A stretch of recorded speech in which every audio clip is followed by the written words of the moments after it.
Hola amigos, mi nombre es Oscar Díaz, presidente de Viceversa Consulting, para darles la bienvenida a otra edición del podcast de Cara y Sello. Opiniones bien informadas en tiempos de desinformación, con el análisis de la semana junto a José González, gerente asociado de GCG Advisors desde Nueva York, y Juan Carlos Ruiz, vicepresidente de Pacific Latam. Hoy tenemos como siempre 3 temas, ahí viene el primero.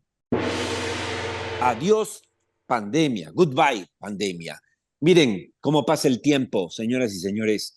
Hace 2 años y medio que estamos con ustedes, con este podcast que nació justamente en pandemia. La pandemia se declaró en el Perú oficialmente en marzo del 2020, estando en mayo del 23. Obviamente se han cumplido nada menos que 3 años y pico y 2 meses de esta pandemia. ¿Qué es lo que dijimos desde el principio en el podcast? Si ustedes retroceden y escuchan nuestras primeras emisiones, dijimos aquí que lo más probable, no porque nosotros lo creíamos, sino porque es lo que decían los científicos, los más lúcidos, es que esto iba a tomar 2 o 3 años. Y es exactamente el tiempo que tomó. Esto nos permite hacer algunas reflexiones. ¿Cómo nos toma ahora el final oficial de la pandemia según la Organización Mundial de la Salud? ¿Nos toma mejor? ¿Nos toma con un sistema de salud a la altura de las circunstancias? ¿Nos toma para un sistema de salud en el Perú que atienda a los más pobres del Perú y que nos defienda frente a otro riesgo de pandemia? Preguntas que vale la pena tratar de responder con Juan Carlos Ruiz y José González. Juan Carlos. Es lamentable que después de 3 años de pandemia, el sistema de salud peruano siga igual. No es que ha variado su capacidad para poder afrontar otra pandemia.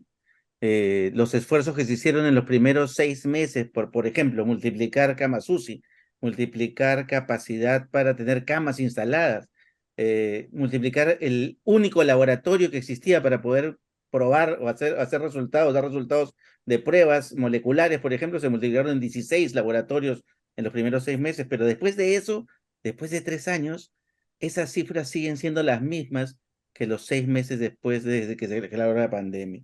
Seguimos teniendo un sistema de salud fragmentado, 5 subsistemas de salud conviven, dando un muy mal servicio al ciudadano y al paciente. Seguimos teniendo un sistema de salud que prioriza la enfermedad y no la prevención. Y a pesar de los buenos esfuerzos que empieza a mostrar, por lo menos la ministra de Salud actual, Rosa Gutiérrez, tratando de empezar a hacer algunos cambios interesantes hacia adelante, dudamos que pueda tener el aire suficiente con el gobierno Boluarte para hacer esos cambios estructurales que hay que hacer para estar preparados y tener un sistema de salud distinto que realmente piense en el paciente, piense en el ciudadano y no se quede justamente en lo que es lo que hay, ¿no? Se ha hablado tanto, Juan Carlos y José, tanto, y amigos del podcast de Caricello, tanto de la atención primaria, nada, cero atención primaria.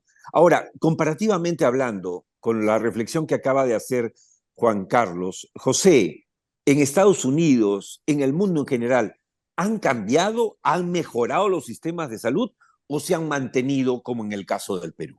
El problema con los sistemas de salud, particularmente en los Estados Unidos, es que se han privatizado. En Estados Unidos, las reformas que empiezan con Reagan y que se mantuvieron o que se han mantenido por casi 3 décadas, 4 décadas que se están acabando, es que se privatizó una serie de servicios públicos y se hicieron públicos una serie de servicios privados. Lo que pasó con la crisis bancaria del 2008-2009. Cuando los bancos ganan, la ganancia es por los accionistas, y cuando los bancos pierden, lo tienen que cubrir los ciudadanos que pagan sus impuestos.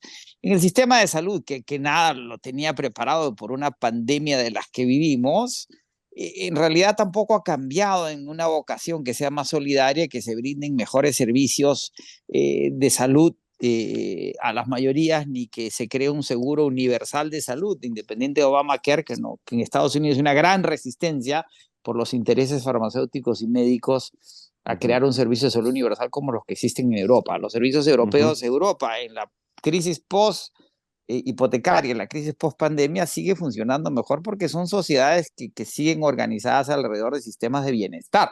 Esos sistemas que crea la socialdemocracia de la segunda mitad del siglo. ¿Por qué Europa lo hace? Y los americanos dicen que todos los europeos son socialistas porque los europeos vivieron los estragos de 2 guerras mundiales, el Así es, fascismo y el así es. comunismo, y han entendido que la paz social no tiene precio. Ahora, ¿qué sucede con el fin de la pandemia, Oscar? La pandemia se acabó como tal, pero sigue siendo una endemia. El virus se ha debilitado, hemos creado defensas naturales o con las vacunas. El 60% de la población global en promedio está vacunada. El problema sigue siendo África, donde la vacunación no llega al doble dígito. Y en la medida que el virus siga suelto y pueda seguir mutando o pueda seguir cambiando, pueda resurgir del África, que es el área más empobrecida y más expuesta en el mundo.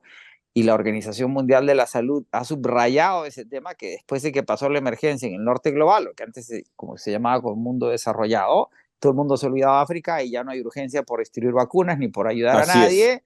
Y por ahí tengamos cuidado que nos sorprenda un nuevo virus, como ha señalado la Fundación Gates, que es y lo que acaba de decir, Así es. y lo que acaba de decir Juan Carlos, que las condiciones urbanas de pobreza, de precariedad en la que vivimos, 40.000 refugiados en la frontera de los Estados Unidos cuando había una crisis en el Perú de 200 que discutíamos la semana pasada, sigue habiendo focos urbanos, con 660.000 desamparados en los Estados Unidos. No cantemos victoria. O sea, De quienes acuerdo. saben dicen que esto se puede volver a repetir. De No hecho, canto, Oscar y sí. José, el gran reto que tenemos para adelante es que si algún avance ha habido gracias a la pandemia, son esos avances de inteligencia artificial respecto, por ejemplo, a los temas de vacunación. Todo el Así tema es. de inteligencia artificial, de producir vacunas que no son tan, digamos, no son tan invasivas en el organismo, sino que utilizan justamente estos códigos genéticos para poder Correcto. anticipar y proteger al cuerpo. Eso debemos, el gran reto es democratizar todo eso y distribuirlo a la mayor cantidad de población mundial. Y recordar, Juan Cierto, Carlos y cierto. Oscar, que fue la intervención del sector público el que administró y controló la pandemia, no el sector privado. Hay que siempre recordar que cuando hay crisis es el Estado el que nos asiste y nos rescata y no son las corporaciones privadas. Y una última cosa que tiene que ver, que es para la reflexión, que todo el mundo creía que la pandemia del COVID-19 nos iba a obligar a, digamos, dejar de lado intereses de países, intereses particulares y pensar en el bien común de la humanidad. Eso no pasó, no pasó. Y se murieron millones de personas. Se murieron menos, obviamente, que la peste por la inteligencia artificial, porque ahora se hacen vacunas en semanas cuando antes se hacían en años, pero esa es una deuda pendiente donde el ser humano está fallando. Y con eso nos vamos al segundo tema. ¿Armamos a los serenos? Es decir, está en discusión, amigos del podcast, en el Perú, si es que en base al crecimiento de la ola delincuencial, lo cual no solamente es en el Perú, también pasa obviamente en los demás países, incluyendo Chile, que ha terminado por estigmatizar y arrojar a los venezolanos en parte por eso, por la muerte violenta de un carabinero. Entonces ahora que también se dio en el Perú la muerte a manos de un asaltante, al parecer de origen venezolano, contra un sereno, entonces ahora todo el mundo quiere armar a los serenos y quiere crear, ¿no es cierto?, la policía municipal. La gran pregunta que yo tengo, Juan Carlos, José, para compartir con ustedes es, si tenemos una policía mediocre, corrupta y poco capacitada, ¿tendremos algo mejor con una, digamos, con un nivel de seguridad como los serenos, que de todas maneras van a ser menos preparados y por lo tanto serían menos corruptos? Yo sinceramente lo dudo y me parece que estamos haciendo básicamente populismo con estos cantos de sirena prometiendo algo que parece poco real, pero no sé qué opinen Juan Carlos y José.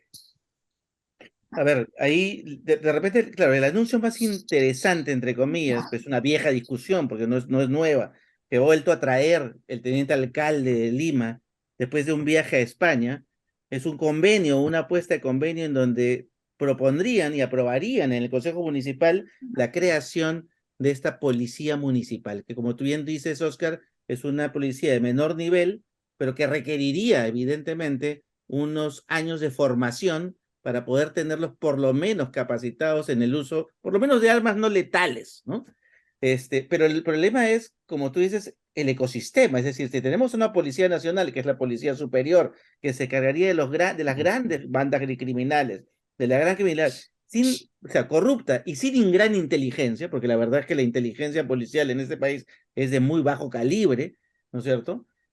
Difícilmente va a poder convivir de una manera armoniosa o como un círculo virtuoso con una policía que de repente puede inicialmente no ser tan corrupta, pero que se puede contaminar rápidamente en ese ecosistema en Así donde es. la Policía Nacional prácticamente y en muchos casos se ha convertido en cómplice de esa gran organización criminal que hoy nos pasa factura, ¿no? Correcto. Ahora, Totalmente, José. recordemos que sí hemos tenido baja policía en la historia del Perú y policía municipal que se llamaba la baja policía. Recogían la basura. ¿Te acuerdas? Sí, sí, sí. Sí, Acuérdate cuando éramos chicos, la baja Sí, sí, policía, claro, decía, claro. que tenían uniforme marrón. ¿Te acuerdas? Marrón con Claro, caqui. Sí, claro. era la baja policía. Es decir, si ha habido policía municipal. El problema con la Ajá. policía municipal es que requiere una reestructuración de todo el sistema. Es decir, va a haber una policía de San Isidro con un comisionado de policía de San Isidro, con entrenamiento de policía de San Isidro, con logística y pertrechos en San Isidro y de Miraflores, y cómo coordina la policía de Miraflores con San Isidro y la de San Isidro con Chacarilla. O sea, se puede crear el despelote del siglo, no es tan simple. Además, la policía requiere de comandos, de entrenamiento, Exacto. de logística. Recordemos que en la ciudad de New York, donde vivo hace 30 años, este es el departamento de policía más grande del mundo. 30.000 policías en las calles de Nueva York. Los policías de élite, para que tengan una idea, cuando están armados, tienen que disparar. El tiro es una técnica que no maneja cualquiera y no maneja bien. Tienen que usar 1.000 balas a la semana para mantener su puntería. Mientras son menos especializados, menos, pero si no van al polígono todas las semanas, los costos son muy altos. El riesgo de armar a gente no preparada para usar las armas las convierte en unas bombas de tiempo, porque los malandros son más avesados, son más crueles y empezarían a matar a serenazgos armados para robarles el arma y venderlas en los mercados negros de los malandros. Es un problema muy complejo. Armar a la gente no necesariamente es una solución a problemas de criminalidad que requieren no solo de represión, sino de incorporación, de labor social. Una de las grandes reformas de la policía en la ciudad de Nueva York hace 20 años fue crear la policía comunitaria. Es una policía uniformada, pero no armada, y que hace vida en las comunidades, entiende a las comunidades particularmente de bajos ingresos, para prever crimen antes que reprimir crimen, para recoger inteligencia en los barrios, que sirva a la policía armada y criminalmente preparada para prevenir el crimen. La labor policial es disuasiva, no represiva. Cuando un policía saca el arma y dispara, es una medida de último nivel. Ahora, La José, disuasión y la Así prevención es. requieren de organización, inteligencia, perdón, como decía Juan Carlos, y cualquier reforma policial que se haga mal hecha va a sumar precariedad a la ya existente y a la corrupción que va a minar cualquier esfuerzo, salvo que no esté bien hecho. Y recordemos que el alcalde de Lima prometió una playa no sé en dónde y lo que fue ponerle arena a una piscina. Si eso es la reforma policial, Claro, horror. ahora, qué pero sí horror. es importante, Oscar y José, el dato político. Acuérdense que estamos en ciclo político, no tecnocrático. Y lo que sí existe es una corriente de opinión mayoritaria y hegemónica, represiva, autoritaria, oscura, conservadora, llamémoslo como sea, pero que está Sí, logrando unificar el interés o las ideas de los alcaldes de Lima Metropolitana en general. Es decir, Correcto. claro. hay una corriente de opinión común en la cual hoy todos coinciden. Pero hay que recordar también en términos Sí, políticos, Juan sí, Carlos, que la rebelión andina se acabó cuando paró el plomo, ¿no? Dejaron de matar Correcto. gente y dejaron de protestar. Eso es una lección de que la represión no es necesariamente lo que mejor funciona, y es independientemente cierto. lo que la DBA quiera que el alcalde Es, haga. es cierto lo que dice Juan Carlos y lo estamos viendo. Hoy veía una encuesta en las redes con la foto de los maras salvatruchas de El Salvador, arrodillados, rapados, etcétera, y la pregunta era provocadora. ¿Les gustaría a ustedes que en el Perú se aplique lo mismo que se está aplicando?